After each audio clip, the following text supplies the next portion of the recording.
शेतकरी बंधूचं नाव जाणून घेऊ. तुमचं नाव सांगा. बाळासाहेब गायकवाड, मुक्काम पोस्ट वाकत, तालुका निफाड, जिल्हा नाशिक. तर आपण जय किसान ग्रीन इंडिया कंपनीचं खत वापरलेलं होतं गेल्या वर्षी आणि चालू वर्षी पुन्हा ऑर्डर केलेली आहे तुम्ही आणि 2 एकरसाठी तुमचं खत आलेलं आहे कांदा स्पेशल किट. तर तुम्ही काय सांगू इच्छिते शेतकरी बांधव? मागच्या वर्षी 1 एकर साहेबांच्या नुसार घेतलं होतं आम्ही, हां हां पण ह्या वर्षी आम्ही परत 2 एकरचं मागून घेतलं. हां हां. तर गेल्या वर्षी तुम्हाला जे खत वापरलं आणि मागच्या वर्षी खूप प्रमाणामध्ये टेम्परेचर होतं आणि खूप लोकांना 2-2.5 ट्रॅक्टरपर्यंत ॲव्हरेज मिळाले आणि कांदे कमी दिवसामध्ये कांदे खाली उतरले 2.5 महिन्यात.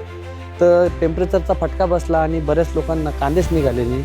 तर आपण जय किसान ग्रीन इंडिया कंपनीचं 2 एकरासाठी खत दिलेलं होतं, तर तुम्हाला काय जाणवलं त्याच्यामध्ये? आमचा महत्त्वाचा विषय म्हणजे जास्त खतं टाकलेच नाही आम्ही, आणि महत्त्वाचा विषय ते आम्हाला जी ग्रीनरी, कांद्याची क्वालिटी आणि जे उत्पन्न ते एकच नंबर भेटलं आम्हाला. आम्ही आमच्या पद्धतीनं जे केलं होतं ते 4 एकरी 4 ट्रॅक्टर भेटले आणि हे जे खत वापरलं या खताचे आम्हाला 2 व्हील ट्रायला जाळ्या लावून आम्हाला 6 ट्रॅक्टर भेटले.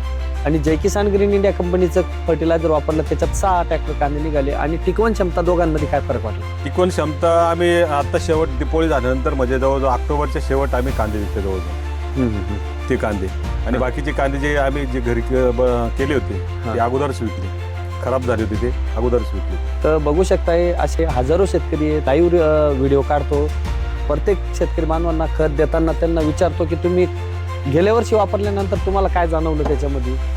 कारण की दिवसेंदिवस आपण रासायनिकच टाकतोय. रासायनिक म्हणजे प्रथम अन्नद्रव्य, म्हणजे आपल्या हातात जसं प्रथम भाकर घेतो आपण त्या प्रकारे झालं ते, आणि दुय्यम काय घेतो आपण भाजी, तर त्या प्रकारे आपल्या शेतीला दुय्यम अन्नद्रव्य गरजेचं आहे. जमिनीत बुरशी झालेली आहे, क्षार झालेली आहे, सेकंडरी न्यूट्रिएंटची कमी झालेली आहे.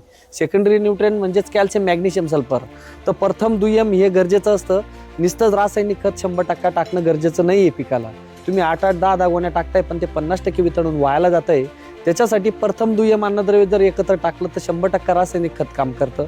जिथं 4 गोण्या टाकता तिथं 2 जरी टाकल्या तरी पीक येतं. जमिनीला बुरशी आलेली, तर बुरशी आल्यामुळे काय होतं, इतर अन्नद्रव्ये उचलायला अडचण येते. त्याच्यासाठी बुरशीजन्य बॅक्टेरियायुक्त खत येतं आपलं, आणि हे वापरल्यानंतर परिपूर्ण पिकाला अपटेकचं प्रमाण वाढून जातं. आणि दुय्यम अन्नद्रव्य याच्यामध्ये उपलब्ध असल्या कारणाने जमिनीतील क्षार, बुरशी, चिकटपणा हा कमी होतो आणि याच्यातील कॅल्शियम, मॅग्नेशियम, सल्फर पुरवठा झाल्यानंतर कांद्याला टिकवण क्षमता वाढते, कांद्याला कलर, क्वालिटी आणि ॲव्हरेजमध्ये फरक पडतो.